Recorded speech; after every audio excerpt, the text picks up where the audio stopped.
Hey YouTube, it's ICU. On Friday, Samsung's new flagship Galaxy S6 smartphone was released. I've heard early reports of the device's durability, and in this video, I wanted to put it to the ultimate test. I first wanted to stress that in having used the device for roughly a day or so, it quickly became one of my favorite Android phones. Additionally, this video is in no way sponsored to cover the damage the S6 will undoubtedly incur. Instead, it was spawned purely out of my curiosity and apprehension to the aforementioned reports. Having said that, for those of you interested in my iPhone 6 giveaway, be sure to rate this video up, navigate to freeappsfast.com, my service that allows users to easily earn free gift cards and more. Sign up, return to this video, and leave a relevant comment containing your referral code, the piece that appears after the link in the 4th tab. Up first, I wanted to test what is likely the maximum amount of damage that would be inflicted upon the S6 in most real-world scenarios, and if it can withstand that, it can certainly hold up well against drops at lower heights. Now, I'm about 6 feet tall. When you add the length of my arm, an over-the-head drop from about 9 feet should do some damage, right? Yes, but only cosmetic. While the back of the S6 is purely glass, the device held up surprisingly well. Neither the screen nor the back are cracked, but there's a rather substantive impression in the corner on the metal frame where the device took its first impact.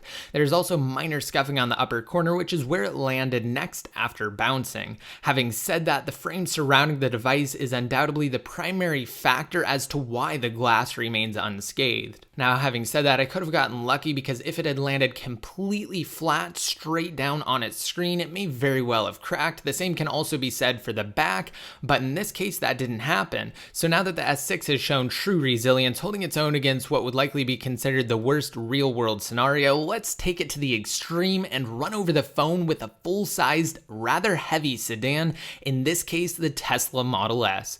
Weighing in at 4,647.3 pounds with a weight distribution of 48% in the front and 52% in the back, according to the specs listed on Tesla's site, and factoring in the surface area of the S6 being 15.7 inches, and assuming that all weight of the tires will be exerted onto the device evenly, there will be approximately 1,115.6 pounds and 71 pounds per inch of pressure on the S6 when the front tire passes over the device, and 1,208.3 pounds or 77 pounds per inch of pressure on the S6 when the back tire makes contact. With that in mind, due to the fact that the car is moving at an increasing velocity and that there's one point that protrudes rather substantially beyond the rest of the back housing, being the camera unit, the pinpoint accurate figures for these approximations will vary. They're simply intended to provide a general idea of the sheer force the S6 will quite literally be under. Without further ado, let's run over the brand new Samsung Galaxy S6 with the Tesla Model S, reaching a maximum speed of 14 miles per hour. Switching to the slow-mo footage, you'll notice small shards of glass are immediately shot into the air as the device takes its first blow from the front tire, while the back tire causes the rear of the device to thrust upwards as it finishes passing over the S6, putting significant strain on the camera, surely cracking what's left of the assembly.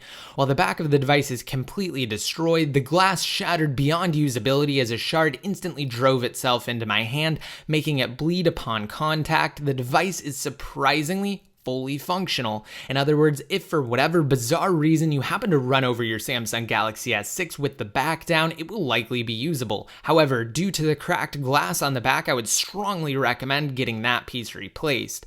Though that's not what you're likely here for, is it? You probably want to see the S6 be annihilated, and that's what we're going to do now. Tesla style. After several slower passes, reversing over the phone and rerunning it over, probably more times than I should have, the back glass has become unrecognizable and the screen has several deep cracks that damage the Super AMOLED display beyond repair. You need to get that and the back piece replaced if this were your S6 and you wanted to continue using it, because amazingly, the device is still functioning. Although the display is ruined, the bottom capacitive buttons light up and provide feedback, while the notification LED still pulses in all its glory, an indicator that the S6 is stronger than anyone could have imagined. Now, these surprising results conclude this extreme Galaxy S6 drop and run over test. Stay tuned for additional coverage on the S6, and again, if you're interested in my new iPhone 6 giveaway, be sure to rate this video up and leave a comment as an entry. I'll also have a link below to purchase the Galaxy S6 at a slightly cheaper rate,